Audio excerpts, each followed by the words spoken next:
Em 22 de fevereiro de 2026, as forças especiais do México eliminaram Nemésio Rubén Oseguera Cervantes na cidade montanhosa de Tapalpa, no estado de Jalisco. Para muitos, ele era conhecido por outro nome, El Mencho, o líder do cartel Jalisco, nova geração, o homem mais procurado do país, com uma recompensa de 15 milhões de dólares pela sua captura. Horas após sua morte, o grupo criminoso que comandava mergulhou o México em um caos calculado. Veículos incendiados bloquearam estradas em quase uma dezena de estados. Guadalajara, a segunda maior cidade mexicana, ficou às escuras. Presos se rebelaram em Porto Vallarta. Escolas fecharam as portas. Turistas se abrigaram em aeroportos. A Embaixada dos Estados Unidos orientou seus cidadãos a permanecerem em locais seguros. Um único homem cai e uma nação inteira prende respiração.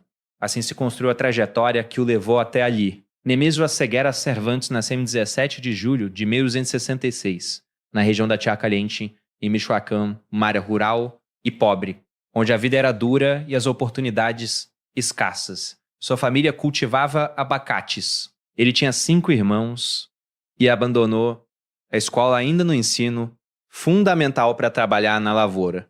Aos 14 anos, já vigiava plantações de maconha para produtores locais, não por ambição, mas porque em uma região onde o tráfico de drogas era o maior empregador. Aquela era a única opção para um garoto sem estudo. Ele não escolheu crime. O crime foi a única alternativa disponível. Em algum momento da adolescência, decidiu que queria sair do México. Não para abandonar o mundo do crime, mas para buscar uma vida melhor fora do país. Na década de 90, cruzou ilegalmente a fronteira com os Estados Unidos e se estabeleceu na região da Baía de São Francisco. Usou nomes falsos, Rubén Ávila, José López Prieto, Gali Valadez, trocando de identidade com a mesma facilidade com que outros imigrantes trocavam de emprego. Em 1906, aos 19 anos, foi preso pela polícia de São Francisco por receptação de bens roubados e porte de arma carregada. 2 meses depois, nasceu seu primeiro filho. Nos anos seguintes, continuou atravessando a fronteira sob diferentes identidades, não para construir um império, mas para sobreviver. Era um jovem de Michoacán tentando se virar em um país que não queria por perto. Em 97 de 2089, foi detido novamente em São Francisco, dessa vez por tráfico de drogas. Deportado, voltou. Em setembro de 1992, a lei finalmente o alcançou de forma definitiva. Nemésio e seu irmão Abraham entraram em um bar chamado Imperial para vender 5 onças de heroína por $9.500. Abraham conduzia a negociação.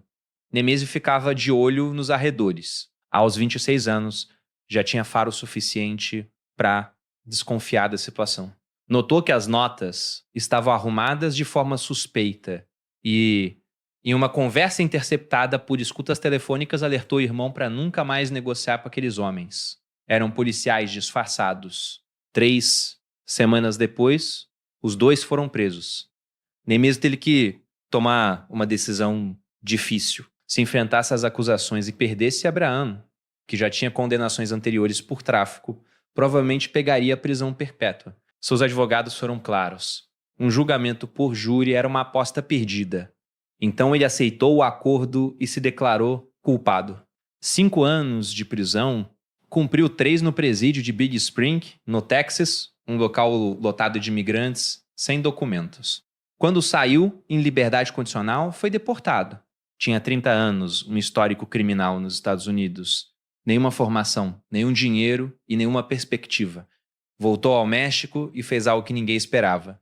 Tornou-se policial. Após a deportação, Nemésio ingressou nas forças policiais municipais de Cabo Corrientes e Tomatlán, 2 pequenas cidades de Jalisco. Pouco se sabe sobre esse período. Quanto tempo serviu? Por que decidiu entrar para a polícia? Foi uma escolha genuína ou apenas uma estratégia? O que se sabe é que em algum momento deixou o cargo e mergulhou de vez no crime organizado. Passou a integrar o Cartel do Milênio, uma organização criminosa comandada pela família Valencia no este do México. Para consolidar sua posição, casou-se com Rosalinda González Valencia irmã de um dos principais líderes do grupo, não foi apenas um casamento, mas uma aliança. Um homem sem liragem e sem conexões familiares se une a uma das mais poderosas dinastias criminosas de Jalisco. Analistas descreveram um episódio como uma diplomacia por meio do matrimônio. Ele era o executor, ela o sangue nobre. Juntos, conquistaram um lugar à mesa. No cartel do milênio, Nemésio assumiu o comando de um esquadrão de assassinos, protegendo o líder da organização Armando Valência Cornélio, conhecido como El Maradona. Quando El Maradona foi preso em 2003, o grupo sofreu ataques dos Zetas, apoiados pelo Cartel do Golfo. A família Valência foi forçada a fugir de Michoacán e se estabelecer em Jalisco.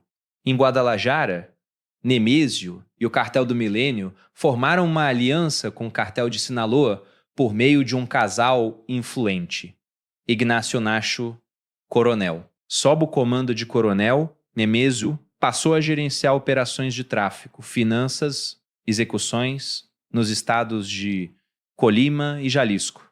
Estava aprendendo o negócio com os melhores, não apenas a violência, mas também a logística, a política e o dinheiro. Então, o castelo de cartas começou a ruir. Em 2009, Oscar Nava Valência, o principal líder do Cartel do Milênio, foi preso. No ano seguinte, seu irmão também caiu.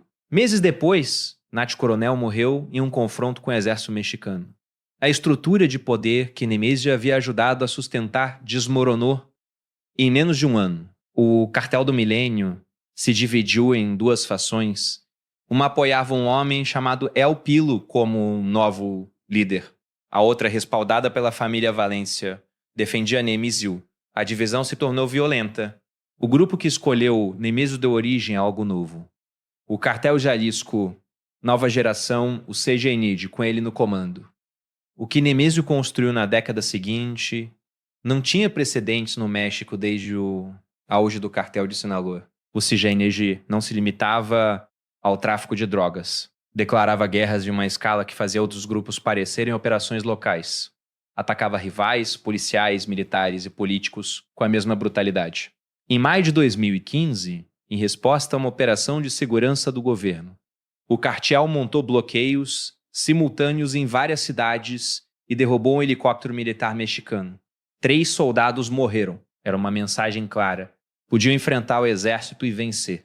O modelo de negócios do CIGEND era industrial, metanfetamina, fentanil, cocaína, heroína, controlavam portos para importar precursores químicos da China, montavam laboratórios e gerenciavam rede de distribuição que se estendiam de Jalisco até o meio oeste dos Estados Unidos. Sob o comando de El Mencho, o cartel se expandiu para dezenas de estados mexicanonos e estabeleceu operações nos Estados Unidos, na Europa e na Ásia.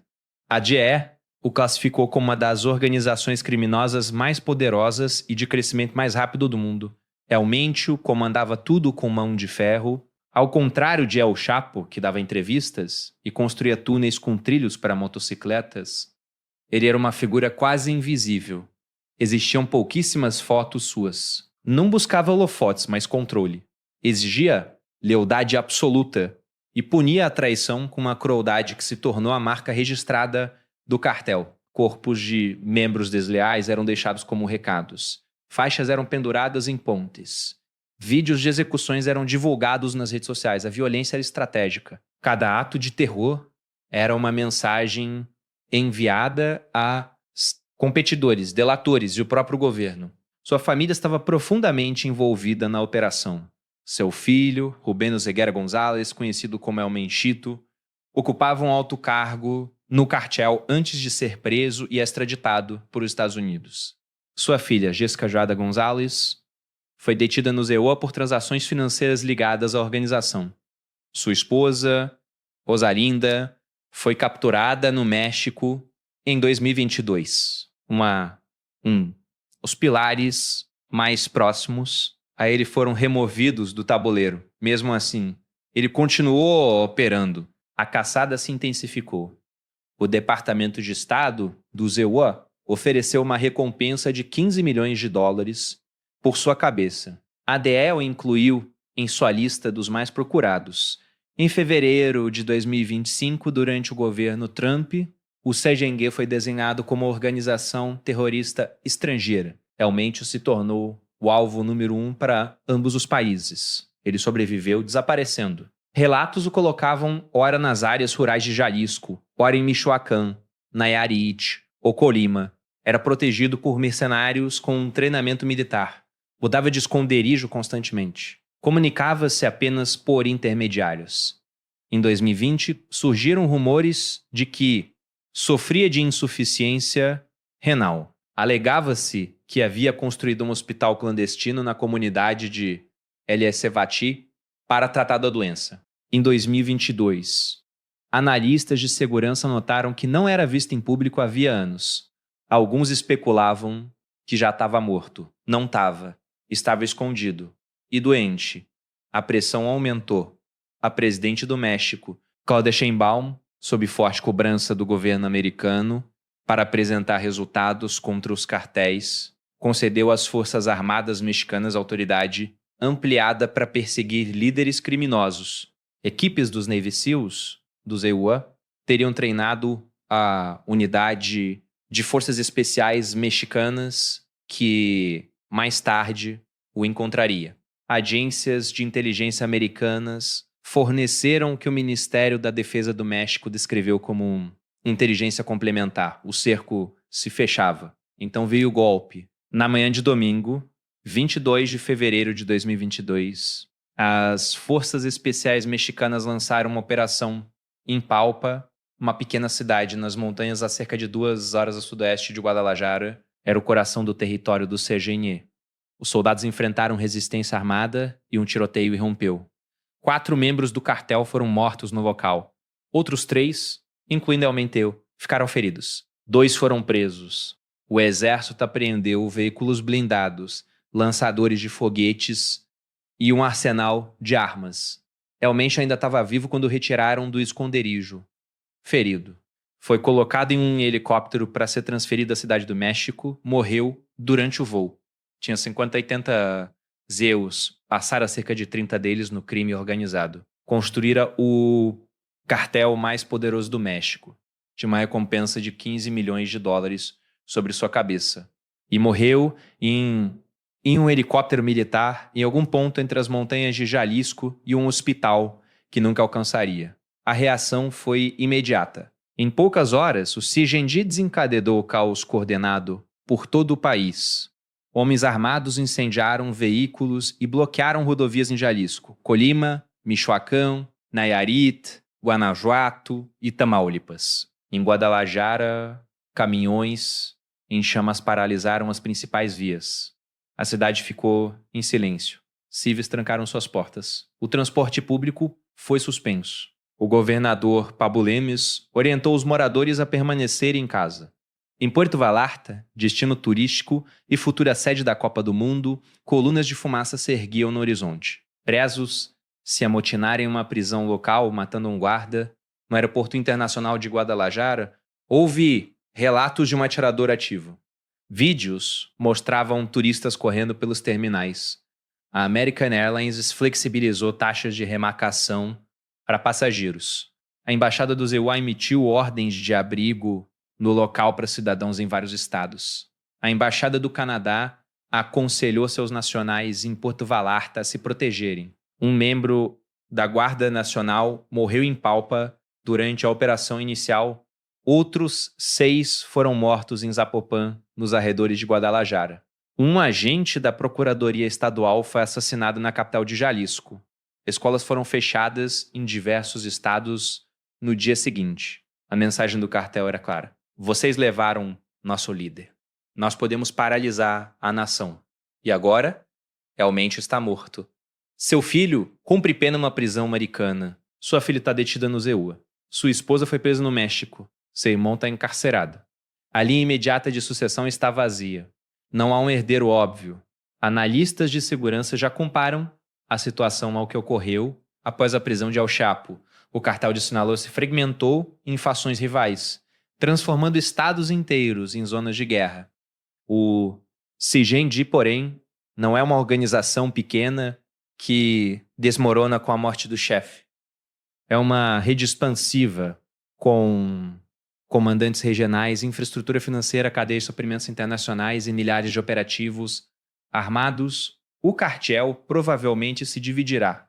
Chefes regionais que operavam sob a autoridade de El Mencho disputarão o controle. Alianças se romperão.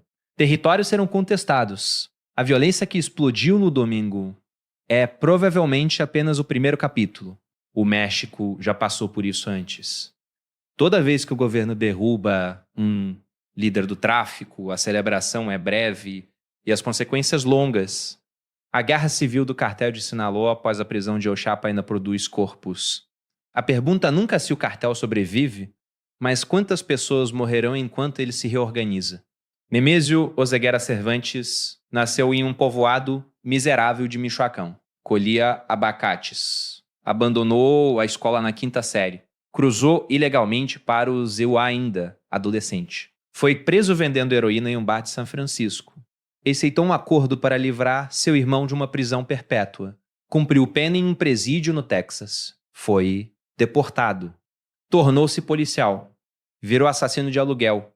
Casou-se com uma família ligada ao tráfico. Sobreviveu ao colapso de 2 organizações criminosas e construiu uma terceira a partir dos escombros. Transformou o CGNG no cartel mais poderoso do México. Traficou fentanil em escala industrial. Ordenou execuções. Derrubou helicópteros e aterrorizou uma nação. Escondeu-se nas montanhas por anos enquanto seus rins falhavam e sua família era presa, um a um. Morreu em um helicóptero aos 59 anos, com uma recompensa de 15 milhões de dólares sobre sua cabeça e um país em chamas às suas costas. O filho de um colhedor de abacates de Michoacán se tornou o homem mais procurado do hemisfério ocidental. E a máquina que ele construiu continuará funcionando muito depois que o enterrarem. Sempre funciona assim. O nome muda, o produto muda. As rotas se ajustam. Mas a máquina segue em movimento porque as condições que a criaram, a pobreza, a corrupção, a demanda, nada disso morreu naquele helicóptero. E assim termina a história de hoje. El Mencho se foi. O cartel que ele ergueu não. E em algum lugar de Michoacán, neste exato momento, um garoto está parado em um campo, decidindo se fica ou se cruza a fronteira. O jogo não mudou, apenas perdeu.